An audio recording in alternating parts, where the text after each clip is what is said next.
All right, everyone. Welcome to the January meeting for the American Killifish Association's meet and greet. I kind of wanted to thank everybody for coming. I think 31. This is a new high for us, so I'm glad everyone's here. I want to go over a couple notes. These are all found in our business newsletter, which comes out the first week of the month. We are actually looking for a new compiler for the BNL. So Gary Haas has been our compiler for years, and he's done an excellent job. However, I think he's ready to pass the torch on. We need someone who is great with managing people and with meeting deadlines. So Gary has been absolutely great at making sure we always get our newsletter on time every month. And so we are looking for anyone willing to volunteer. So if you ever wanted to run your own newsletter, now is the time to do it. As we come into 2021, we'd like to thank you to all our old board members who have stepped down and the new ones who have taken their place. So Shane Estuary, Sue Katz, and Ken Normanin have completed their board of trustee terms. So they will be stepping down, and we have 3 new board members. So we have Tyrone Gernarde, I may have said his name wrong, I apologize now, Greg Nazowski, and Ryan Enright. I think Ryan's on the call, so wave Ryan. So they will be starting to help make decisions. For those of you who don't really know how our board works, we have a email chain that we have every month where we talk about current events and things like how we're going to do the convention, fundraising, things like that. Last month, for example, we voted for Ryan to be the publicity and advertising chair. So if you have ideas about fundraising or advertising, please reach out to him. I'm sure he would love to have some people on his team. Last month, we also voted the next 300 people who renew their membership with the American Killifish Association will have the opportunity to buy the World of Killies 4 for $10, or Pike Like Killies, another book that we have in excess, for $5 plus the cost of shipping. So that'll be a nice deal for anybody who has a membership coming up. Some other announcements: Killie Carnival from the Michiana group has been pushed back until May 8th or 9th. I'm guessing we may have another rescheduling depending on how soon the world returns to normal. The AKA convention is still scheduled for June 11th through 13th. So that'll be in St. Louis this year. I believe there's going to be an Ozark collecting trip on the Monday after. The last announcement we have is we'd really like to thank Ed Cray for donating his treasury from the Colorado Killifish Club to the George Mayer Fund in order to make up for a lack of funds this year due to the pandemic. So we'll have a actual financial report from the George Mayer Fund next year, but we do want to extend our thanks to Ed Cray, as donations like that are above and beyond what we can expect any normal volunteer to do. So that being said, I think I will be turning this over to Bryon. Okay, yeah, my name's Bryon Thornton. I've been in Killies for about, God, it's going on probably 40 years, getting close. I have a fish tank room, which I'm standing in right now. You can probably hear the air bubbles.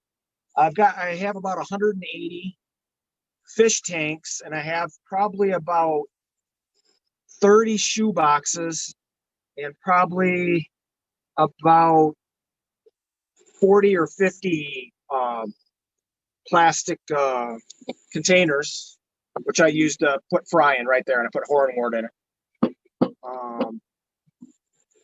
I keep Northos, I keep fundulopanchax, I keep South Americans, and I have one lamp eye, and all the rest of the tanks are full of Gularis. I probably have 105 tanks with Gularis in them. I used to do the funds locations, but I got away from both of those at 1339. I don't remember the other one. I got away from those because they take up too much space, and at any one time, I probably have about 2,000 or 3,000 Gularis being raised in my room. And with COVID and no shows, it's been really hard because I've had to feed a lot and flush a lot but I have just tons and tons coming up. I keep a dwarf line red out of Germany. It's supposed to be the original one. I knew the man that had the original one. I was stationed in Germany for many years, and I met him, and I was kind of a member of their club over there when I was stationed over there for 4 years. I keep 2 strains of USA Blue. I have 1 strain of DKG Blue. I have about 10 aquarium strains from all over the world, and I keep them separated, and I'll explain this later because I believe once a population of blue Gularis is kept by one man for 20 or 30 years, it becomes kind of its own population, and I'll explain more on it when I talk about it. I have Worry, and I have 2 locations of Niger Delta. I got one that was collected within the last 5 years from a guy in Germany, and I have a Niger Delta Dark, and if you ever on Aquabid, you've probably seen the guy from Poland advertise those a lot. And that's it for the blue Gularis. I feed my young juveniles and smaller blue Gularis. I feed them baby brine. I feed them banana worms. I feed them adult brine shrimp, and I feed them small bloodworms.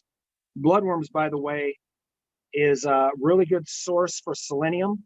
And selenium, I might be saying it wrong, but I don't think I am.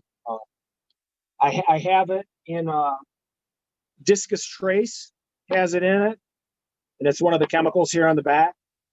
And bloodworms are a real rich source of selenium. Selenium is a chemical that is found down in the Niger Delta in Africa.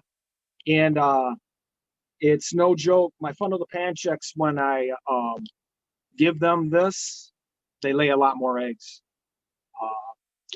I have blue Gularis. Some of my blue Gularis, I breed them in hard water, and some breed in soft, and some breed in super soft. But once I get the fish and I work with it for about a year, I kind of figure out all the parameters and everything it needs. I have some blue Gularis that won't lay a single egg in a dark green mop, and then I have some that won't lay in a light green mop. I've done this with all of them, and I've added both mops in there, dark green and light green, forest green, I guess you would call it. And some of them will refuse to lay in that color of mop. As strange as it sounds, it's a real thing. I have crossed quite a few. One of my favorite lines is a Peter de Souza line. That's an aquarium strain. Peter has a really, really good line. He's out of Canada. We talk frequently and have met each other several times to talk about blue Gularis. I used to have a line 15 and line 20 out of Poland, and I kept them separate because one was USA Blue and one was an aquarium strain. Well, I started losing the line 20, so I bred the 15 by the 20, and I got a nice, robust, big, huge blue Gularis with all the color. I also crossed line 15 with Peter de Souza's line. I have created my own line out of crossing probably 5 or 6 different blue Gularis. I have a Bryon Thornton by Peter de Souza line that I'm breeding right now, and a couple other crosses. And usually after 2 or 3 generations, they prove themselves out and become very prolific.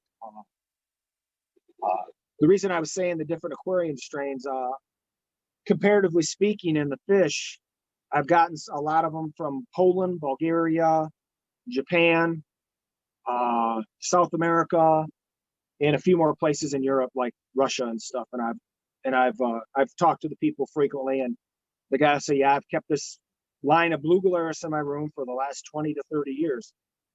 Well, I start bringing them in and I start growing them up, and you start looking at them as when they get to be adults. There's body shape differences, there's tail, fin differences, there's color differences, there's egg differences, there's lip color differences, there's green, white, and blue. And some of these strains will just have like a white lip. Some of them will just have blue, and some will just have green. The largest Gularis I have in my room, it's an aquarium strain. I got it out of Germany. I got it from Tom Dean. It's called German Bob. The reason we call it German Bob is because I got a strain from Bob Meyer and it's an aquarium strain all on its own. It's a very nice looking, robust Gularis, but this German Bob gets huge. It probably gets close to 7 inches. But when you pick the eggs are no bigger than an Australia egg. They're not big. They are very, very small, and it's consistent. It's been throwing me that size of egg for the last 5 to 6 years. And then I have like my line 15, it throws me some huge eggs, really, really big eggs. I have a USA Blue from Arrow. He's the guy on Aquabid. I originally got that from him. And that blue Gularis is stubbier. It's doesn't get as long, but it's a very large. The body is very large, and the fins they're about medium. So with all these aquarium strains, I'm getting these different looking blue Gularis. And like my line 15 out of Poland, it throws like 4 different color variants. And as a matter of fact, if you see my breeder I have down there right now, you would swear it was a low. The color is of a low. It looks just like it, but there's no low in my room. I did them many years ago, and I started having a sex problem with them. I was only getting females. So I kind of put that to the side because I know there's a few more people doing it. Just like funge.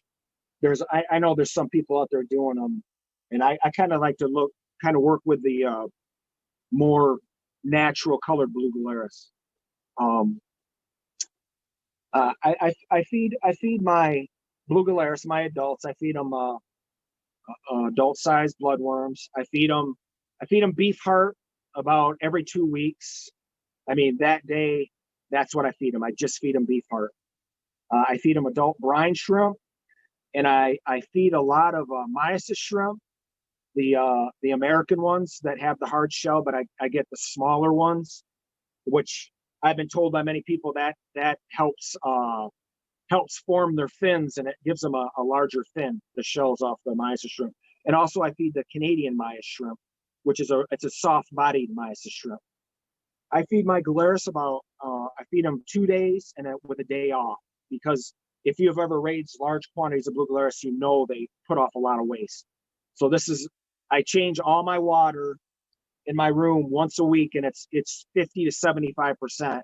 And on my tubs and my small fry raising containers, I change that 2 to 3 times a week because it'll pollute really fast. And like I said, in my room, my water out of the tap's probably 180 parts per million because I live about a quarter mile from Lake Michigan. So I use an RO unit to soften up my water because a lot of my Gularis will start laying fertile eggs at about 130 to 90 parts per million.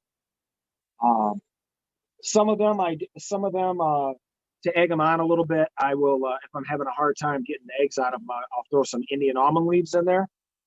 And that kind of entices them. It kind of stimulates, I think, the female to start laying eggs. I pick the eggs out of my mops once a week when I do the water change. And when I'm using my soft water, I always add in a little bit of this discus trace. I thought about you can get the selenium, you can get it at a health food stores. You can buy it there. And there was a guy that brought it up in one of the meetings that I was involved with not too long ago, said that he was getting it, breaking it up and adding it to the fundulopanchax's water, which I would think would work too. But I like to go for the more full spectrum discus trace. And let me get my train of thought here. Yeah, I will pull the mops and I pick the eggs. Let me find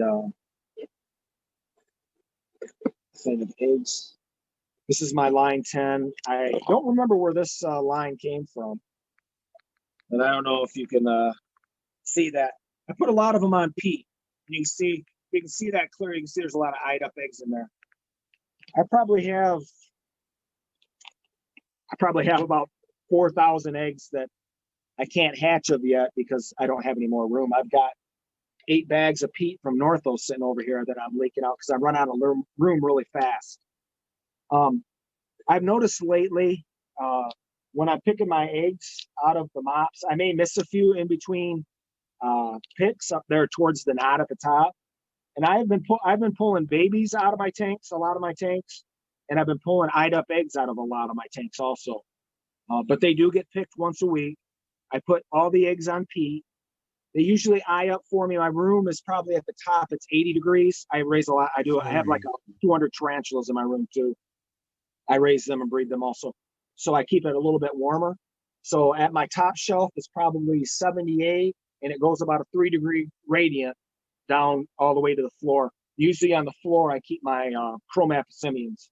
I keep about 7 or 8 chromapicimians. Yeah, and I pick my eggs every week. I put them on peat.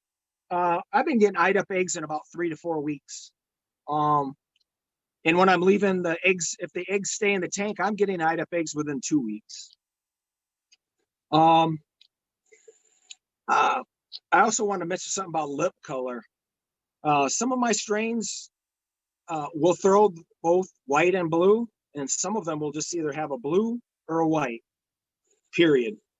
And it's kind of a consistent color, especially with some strains. Some will only have white and some will only have blue. Just one of the weird observations I made with these guys. Like I said, with the aquarium strain, I've gotten them from all over the world, and I started assigning line numbers to them because I didn't want to mix them up.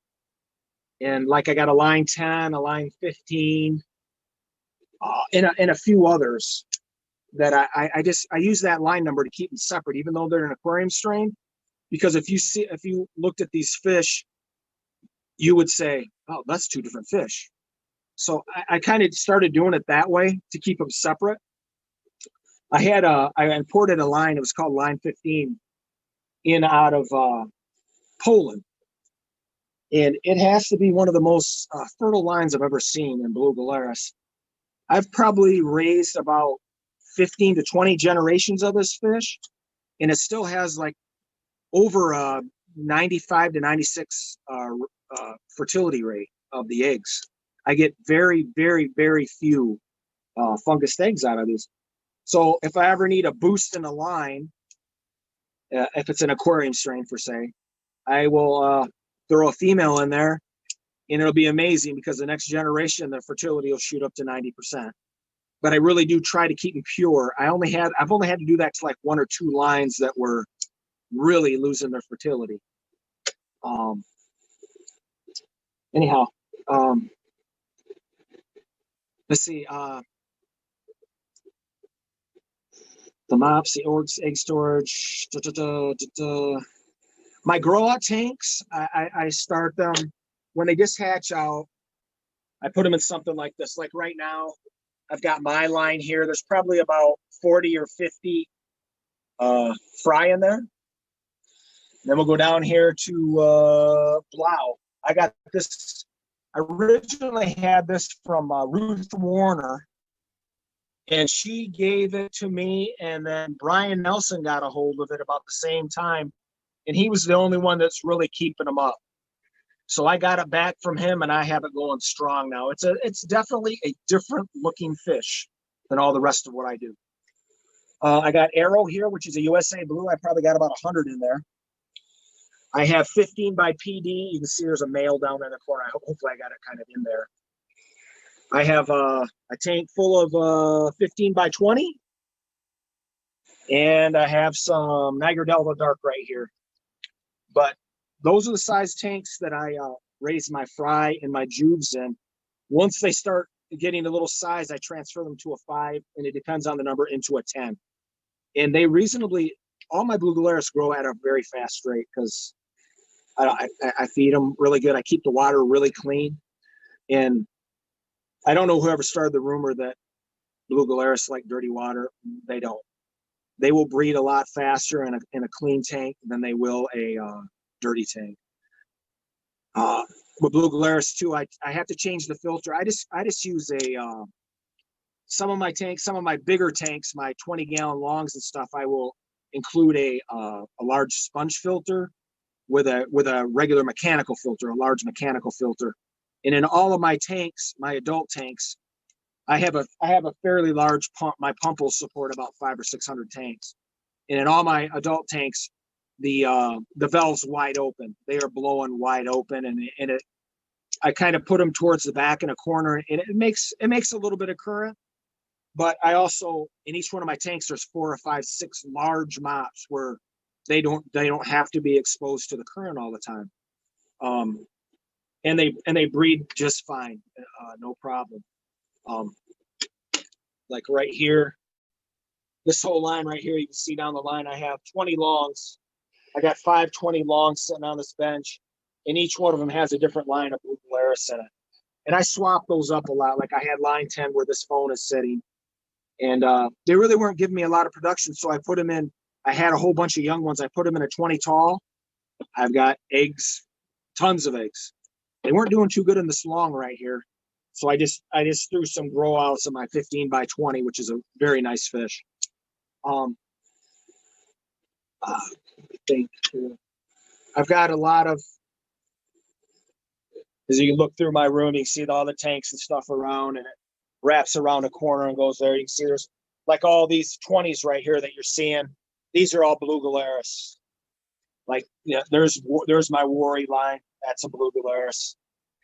They're all throughout my room, but a lot of them, like this whole row, these rows right here are all blue Gularis. That's like all of my breeders. Like this is line 15 right here. A bunch of Jews coming up. And that's how I keep them. I really don't put any peat in tanks anymore. I had a couple Niagara Delta lines that I was doing that with, and I was getting a lot of eggs, and I was wetting it 6 weeks later and getting good hatches. I really don't do that anymore because I mean, I deal with my Northos and my South Americans with the peat in there, but I really don't like the peat in the water.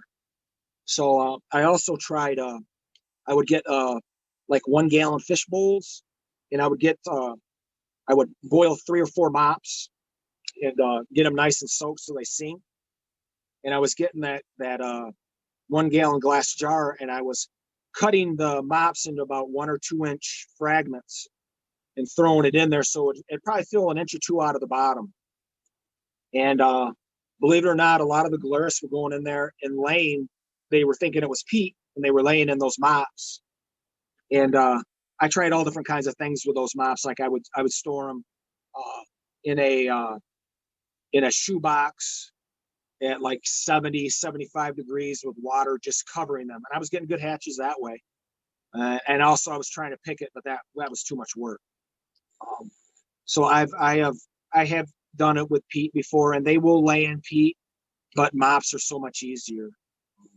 Like I said, I'm sitting on more eggs than I really know what to do with right now. I've a lot of them rot and fungus right now because, like I usually have an outlet. I go to all the shows here in the mid. I go to Wisconsin. I go to Michiana. I go to our show. I go to the convention, and I usually sell probably 3 or 4 or maybe 500 pair of Gularis a year. But with the COVID-19, I really don't have an outlet. I called Dave Hammerlin, which you all know him. He's the ex-chairman of the AKA. He lives probably about 40 or 50 miles south of me. And he'll come up and he'll take a whole bunch of fish off my hands because, like, I mean, all my Apocymians and my South Americans and my fundulopanchax, there's no outlet anymore. So I kind of give them to him, and he's the president or a member of the Southwest Michigan Aquarium Society, and he usually gets rid of them there. But yeah, the big thing is now COVID and no shows. You can't sit on top of these fish. Northos are nice because you get 2 or 3 bags of peat and you just throw them away. You know, you've already got the next lines coming. You don't have to keep feeding them, and when you don't have any room, you don't have any room. Some of my when I pull my eggs out of the peat, I'll use a little razor blade to pull the egg up, and then I'll float the egg in a little container like this. It's a little yogurt container, but I throw the eggs in there in some. I don't even use tank water. I just use the treated tap water, normal tap water, and I put the eggs in there, and I usually check them twice a day. I come down here in the morning before I go to work, turn the lights on, and I My dog's tearing up something. And then I come down here at night and feed, and then I'll pull the rest of the babies out until, you know, I get like 40 or 50, then I'll just toss it because I don't have any room to put fish. So that's how I hatch out a lot of my fry. If you looked around my room, you'd see little white dishes all over the place where I'm hatching them out. And I got a whole nother shelf on the other side of the room with shoe boxes and little plastic containers to raise the fry till they get big enough to put them into a shoebox. The plant I use in all my killifish raising, I use hornwort. Hornwort really does good in my water, and guppy grass. It really does good in my water, and it just proliferates. I don't do anything to it. I don't feed it. I don't do anything, and it just grows like crazy. So that's the main plant that I use in all my fry and all my shoe boxes. I don't ever put it in adult tanks because, I mean, I don't want them laying eggs in the hornwort. I want them to lay in the mops I provide to them. I have been messing around with doing sphagnum moss with them. I do a lot of chromamphisimians and a lot of fundulopanchax and sphagnum moss. I will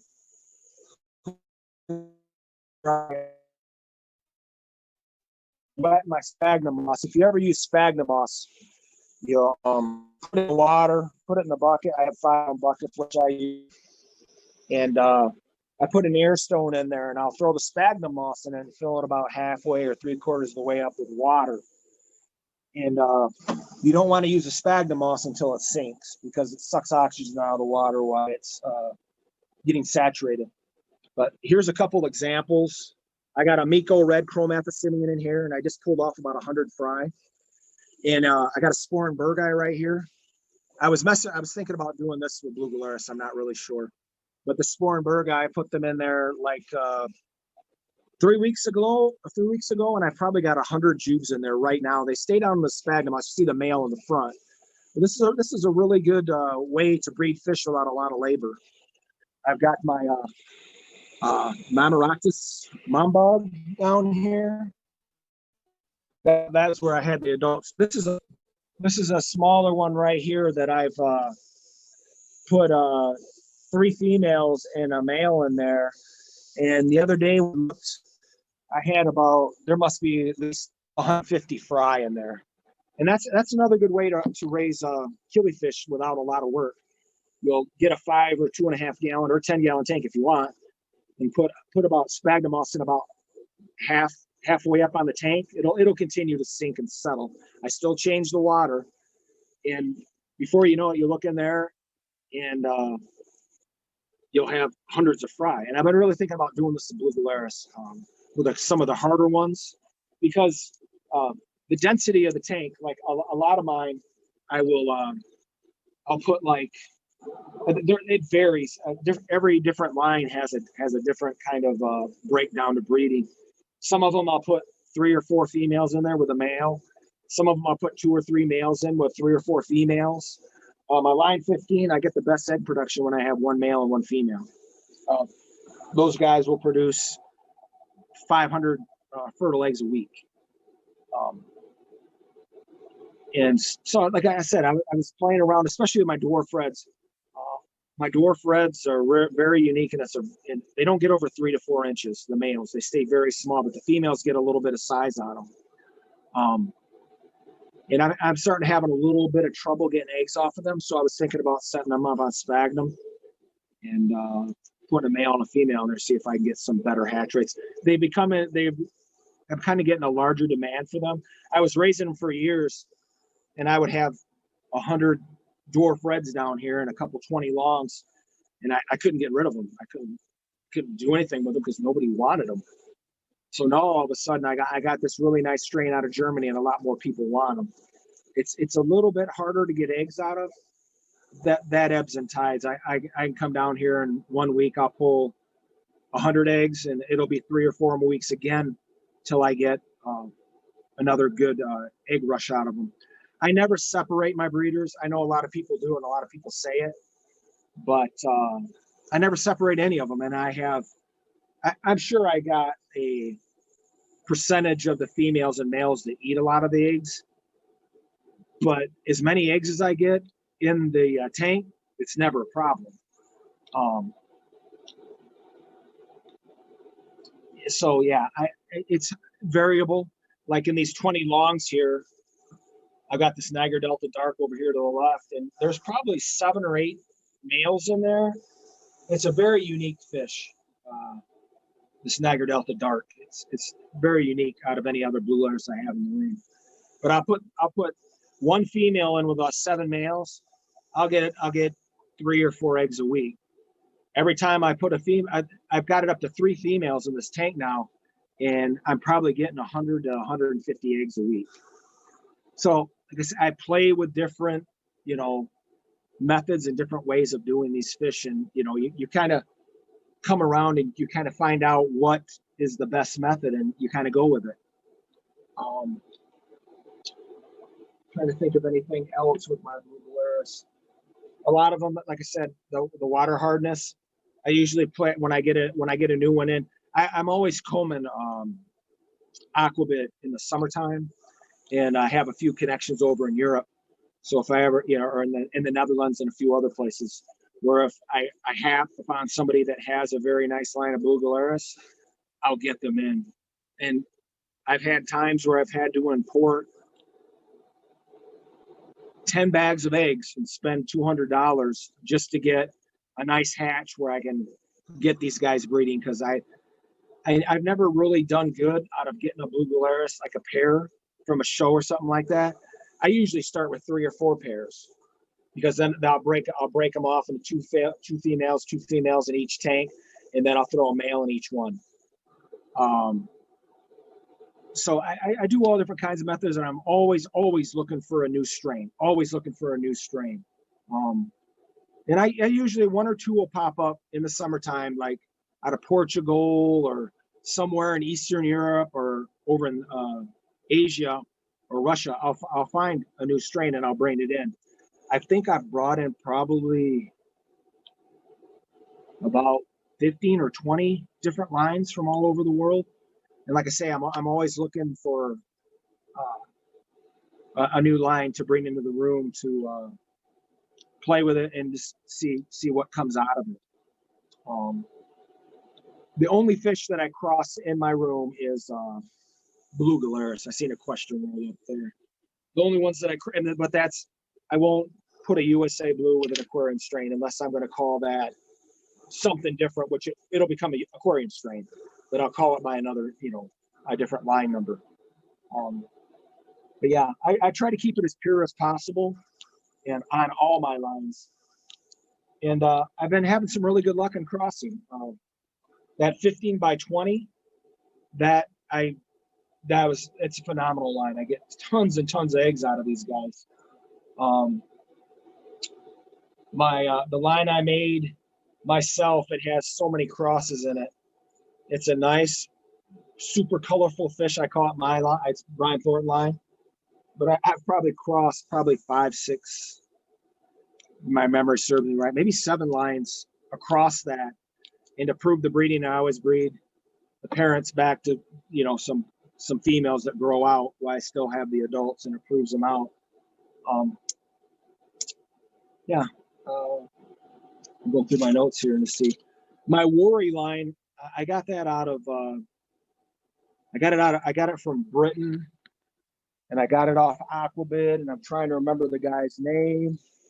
And it is from, I don't have his name on the tank. It's from England. Roger Shiner. That's who it is, Roger Shiner. I got that worry out of there. It's a completely different looking blue Gularis than any worry I've seen. But I'm keeping his worry. That's what he sold it to me as, and that's the way I keep breeding. I don't get a lot of fertile eggs out of it, and it seems like they have a very short span of fertility. That's another thing I was going to say. Some of these lines, the males won't they won't be fertile for 6 months. Others will be 7, 8 months, and some of them will be at 3 months.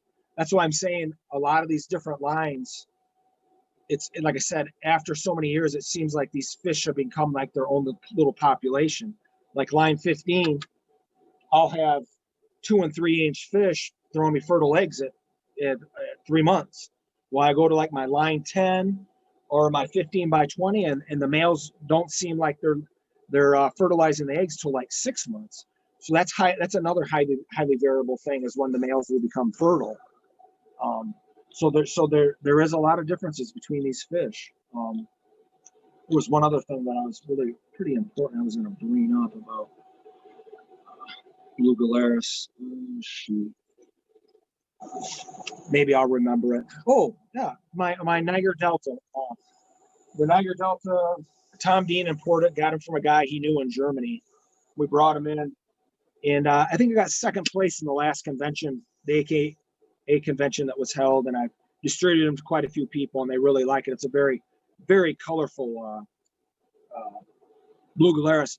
And reaching back through a lot of people I've known through the years, and they all have told me this, that freshly caught Niger Delta out of Africa, the tails won't have a trident tail. None of mine have a trident tail. They will never produce a trident tail. A lot of the Niger Delta lines you get here in the States have a trident tail. So I'm going on the premise from all these guys that have brought these fish in and their experience, which is some of them are more than mine, that Niger Delta, a true Niger Delta, will not have a T-tail. It's like my dwarf reds. None of my dwarf reds have T-tails. They may have just like a little wave in it, but that's it. They will never develop a big T-tail. My dwarf reds and my Niger Delta. And the guy I got these dwarf reds from, he told me that that's the way you can tell a real dwarf red line, is because the tails will not get the trident on them. It'll just stay flat. And that's what mine do. There's no highly variable color in my dwarfs. It's like a brown and orange fish. They don't get over 3 or 4 inches. And it's really, really nice. I really think it's a true dwarf red, because a lot of them you get here in the States from people around the world, they'll have the trident tails. So will the Niger Deltas. And I'm kind of going with the guys that, especially this new line. I think Tom got this from Spain. I'm sorry. I think he got this new Niger Delta line from Spain, but it did just come from Africa within 5 years. And they won't get a trident tail. Very prolific, but won't get a trident tail. That was the other thing I was trying to remember. I think I pretty much covered everything. I just do a ton of them. I love the fish. Eventually, when I retire in the next 4 years, this room is going to go. There's a room outside of this room. I'm going to install a sink and stuff in it, but it's probably 3 times bigger than this, because I want to get up to like 300 or 400 tanks, and I want to mainly do blue Gularis, because I mean I could really do nice blue Gularis if I had more room. Like Peter de Souza, a really good breeder up in Canada, he'll look through his males that he's growing out, and he'll pick like the 3 nicest ones, and he'll put them all by themselves in a 3 or 10 gallon tank, feed them, raise them until they get to adulthood, and that tank, and if you've seen his fish and the fins, they're phenomenal. I used to be able to do that because I had a lot more tank space, but I don't anymore. I've got 10 gallon over there, the last Blau Bryon Nelson sent to me. And the tail is yellow orange, but the fins and the caudal fins and everything on this fish, because it's in the 10 by itself, it's phenomenal. It's huge. It's probably close to 7 inches. And I used to be able to do that. That's how I'd always get my convention fish. I'd put them in a 5 or 10 by themselves and let them grow up, and enter them in the show. And usually I win, because not a lot of people do blue Gularis, and so I'm the main enterer in there. I think Kotish out of Wisconsin usually enters some blue Gularis into the convention. But yeah, that's my take on blue Gularis. Love them. I got a ton of them, and like I say, when I get to this other room, like half of it's going to be tarantulas and the other half's going to be fish. But I hope to get up to like 400 tanks, and I'm mainly going to do blue Gularis. Get the really nice ones, play with it in retirement, and just enjoy it. So yeah, that's kind of the end of it. Do we have any questions? Yeah, if you guys got questions, ask. I have a basic question, Brian. That's really very informative. Thanks. Very basic because I'm running into this issue of space. I have the Arrow, the Niger Delta strain from Arrow. I believe you mentioned I have that as well. I got it from Aquabid. How many do you keep in a 20-gallon tank? I have two 20-gallon longs. What are you comfortable with keeping? How many? Does it matter how many males or I got a female tank. ratio? I got a 20 long over here on my right. It's got Peter de Souza's line in it. I've got tons of eggs from him, but I haven't hatched any more out. And if I was looking there right now, it's pretty heavy with mops on the bottom. And I usually change this water like twice a week. So I'm changing like 100% a week. Okay. I've probably got about 15 males in there and probably about 30 females. That's a 20 long, you said? Okay, that's Yeah, not so bad. Okay. Yeah, but I change the water a lot. Yeah. And I get probably 100 eggs out of there a week. But I mean, on the bottom here, I've probably got about 10 or 15 large mops in there.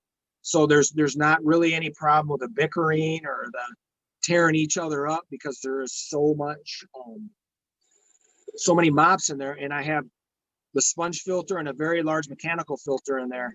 The mechanical filter in there, I'm changing out the foam in it, or what do you want to say, the pillow filling that I buy from Meyer to do my filters.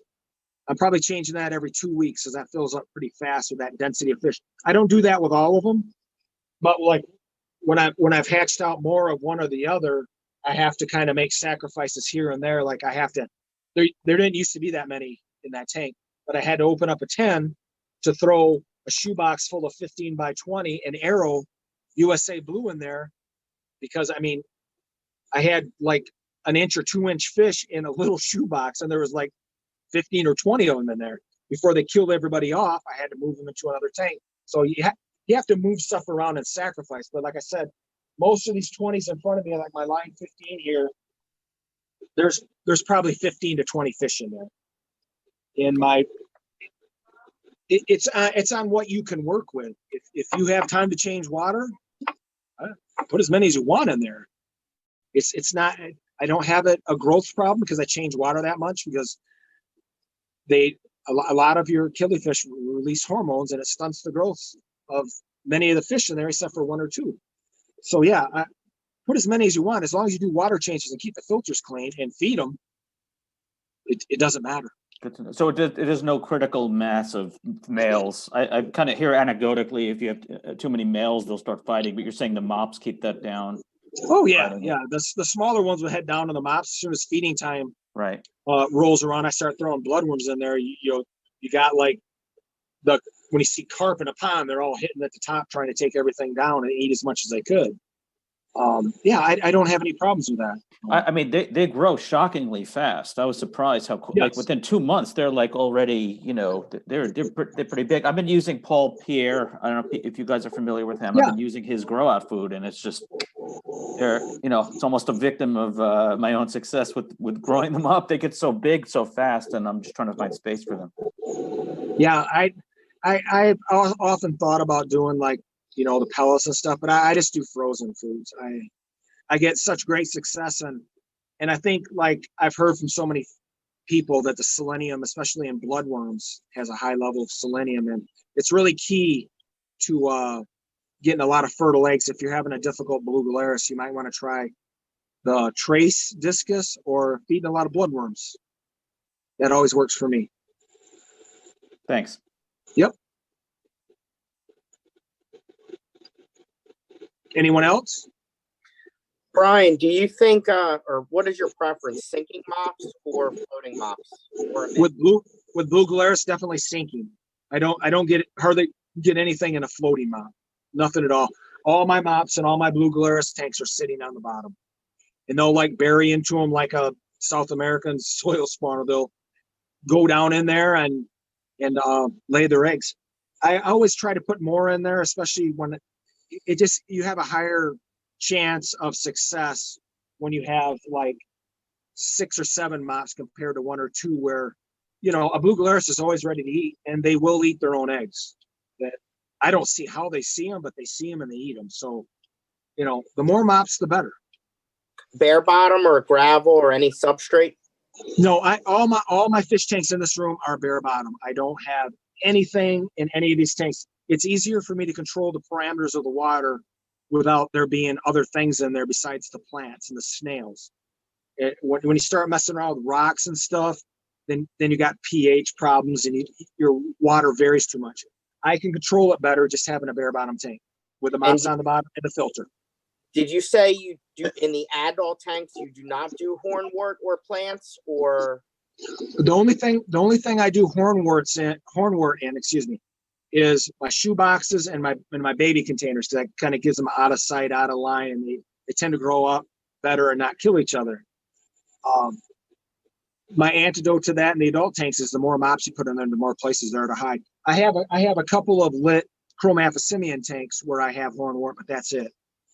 And that's the only time I keep live plants, and I usually keep the live plants under a real intense light, to grow. That's the only thing that I do to them. I don't feed them. I don't do anything else, but it seems to work. So no, I don't put any plants in any of my adult tanks, and I have tons of fish, killifish especially. Thank you. Yep. I have a question for you. When you hatch your killifish eggs, are you submersing your peat, or are you taking them off of the peat and into the water? I take them off of the peat, because I will, when I pick them, I'll pick them off the mop, put them on my fingertip and place them on the peat. So I go in there, I got this is what I pull them off with. Sometimes you break the eggs, but I've gotten so good at it, I don't break any eggs. So I will pick the eggs off of the peat and submerge them in the water. Sometimes a little peat gets in there, that won't hurt anything. But it's so much easier to see the fry that have hatched when you have them in this color container, because it's white inside and you can't miss fry in there. They're just all over the place. You can't miss them. So that's the way I do it. I usually pull them out. I usually have a couple long airline tubes like this, and I'll put one end in my mouth and try to get close to the fry I can, suck it up, and then blow it into the container. That's the way I do it. It's the easiest way. Yeah, that sounds easier than I chase them around with a turkey baster. Yeah, you waste a lot of. If you're doing it on a large scale, that's very impractical. There's not enough time today. Literally, I spend in my fish room, I probably spend about 20 to 25 hours a week. And you got a normal life. I got dogs. I got other pets that I must maintain, kids, wife, and that's very impractical. So I always try to look for the easiest method. Bryon, do you ever use any chemicals on your eggs? No. I know a lot of people that use all these solutions and all this methyl blue and all this stuff. Never. I've never done it. And I have a great hatch rate in everything. I never chemically treat anything with anything. If the only chemical that I only use in my room to treat anything is salt. And I mainly add that to a lot of my Northos that I get from Europe. Just as a precautionary measure for ick and stuff, I always add salt into the water. And sometimes, if you get a little bubble eye or something on a blue Gularis or something, I'll isolate that fish in a 5-gallon and heavily salt it, and it usually goes away. So no chemical treatment for eggs, none. Okay, thanks. Yep. You talked about putting the eggs on peat. Is it dry peat, or is it just peat at the bottom of the water, if you know what I mean? I keep them in, I think I showed you, it's in a little round, like deli dish. I have no air holes in this. Once a week, that container gets opened up, and I'll lay the eggs in there. The only thing I say about this is it's not wet and it's not dry. It's like right in the center. I'll squeeze all the water out of it and pat it down. And every week when I open this container up, I will get a mister like this, and I will put a short shot over the top of it to keep everything moist. Because if you leave it in this container too long, they're going to dry out. It's like my Northo eggs. If you ever do Northos, you keep them in bags like this. A couple of guys told me, burp this bag once a week. You're going to have a lot better hatch rate in your South Americans and Northos and fundulopanchax if you burp this bag once a week. It's the same principle with this container. It has no air holes in it. I got it marked for what line's in here, and I just gently put the egg on top until, you know, the whole top is covered. Then I'll move to the next container and wait for the eyes to show up.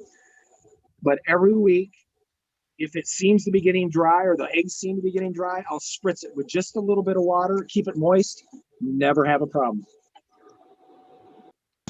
What are your water parameters coming from the tap?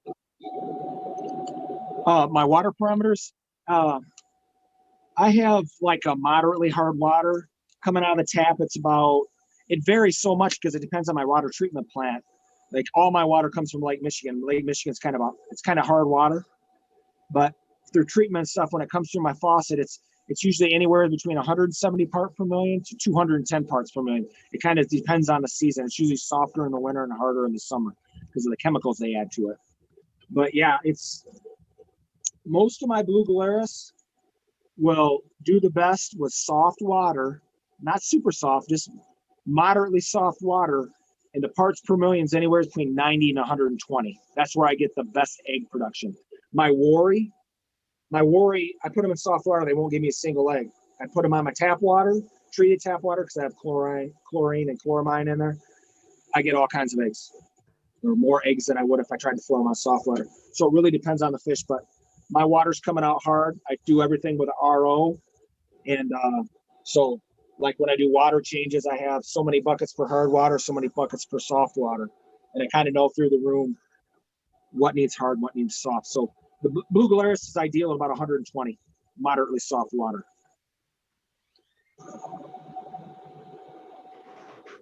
Bryon, how long do you incubate them for? Until I see eyes. I don't. There's some of them are sensitive to temperature, and the warmer they are, the more males you get. The cooler the egg is, the more females you get. So I try to keep them at about 70 to 75, and I get eyes up. Because when they're laying on that dark peat, you can see the eyes really easy. And you know, I usually have about 100 eggs in one of those little round deli containers, so I'll go with that razor blade and just pick out the eyed ones and leave the rest. But it's usually anywhere between 3 weeks to 6 weeks on peat. In the tank, they'll incubate in about 2 weeks and ready to hatch. Bryon, do you have any going right now that you could show us? What? Any eggs? Yeah, hold on here 1 second. Make sure you That'd be hold your great. camera 5 seconds longer than you think you need to.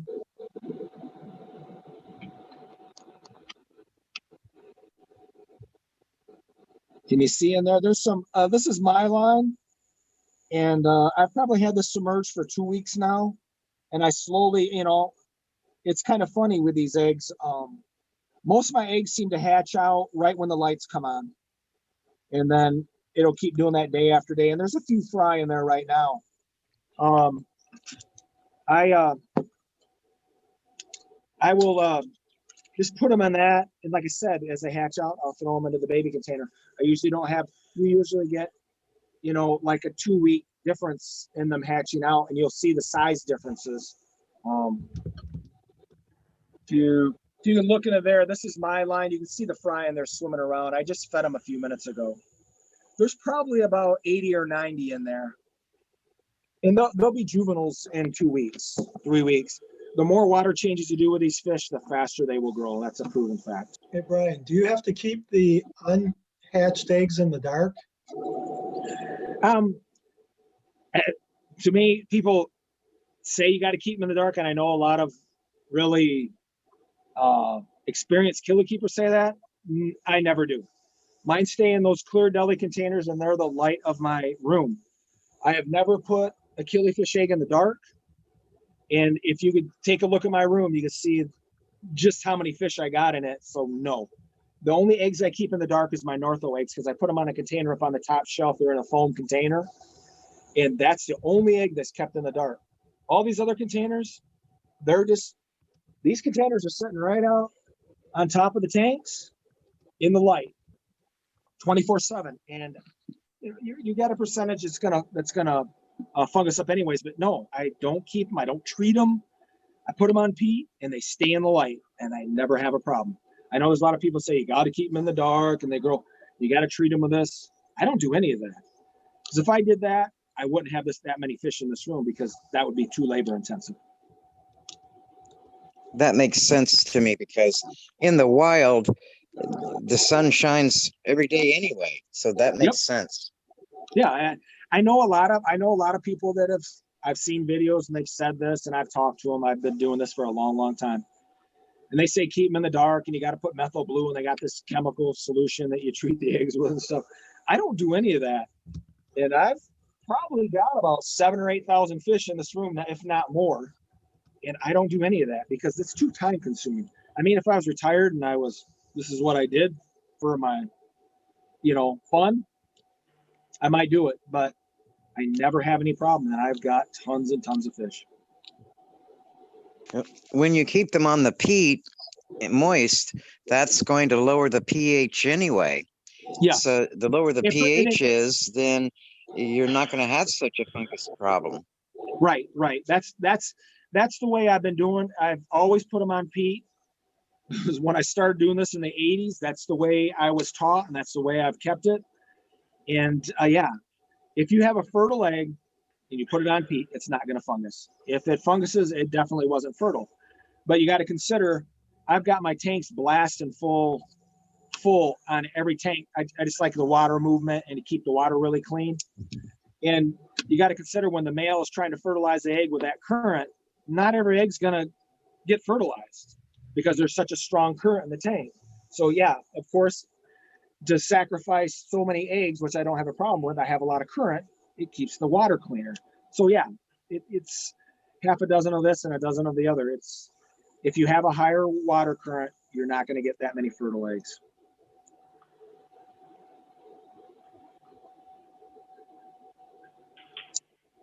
I'm sorry if I just missed it. Is it okay to use coconut coir instead of peat? Yeah, a lot of people do that. I don't think it has the pH properties that peat has, but I know a lot of people that do that. I know Brian Nelson does it. He does a lot of, and a lot of people do a lot of their South Americans and their Northos in fundulopanchax, for that matter of fact, in that core. I've never used it. I always buy the big old bales of the Canadian peat, because I put my tranches on it. That's the base for my tranches. I've always had good luck with it, and the low pH doesn't seem to bother anything. Okay, sounds like it's it, Michelle. All right, well, thank you so much for coming and speaking with us.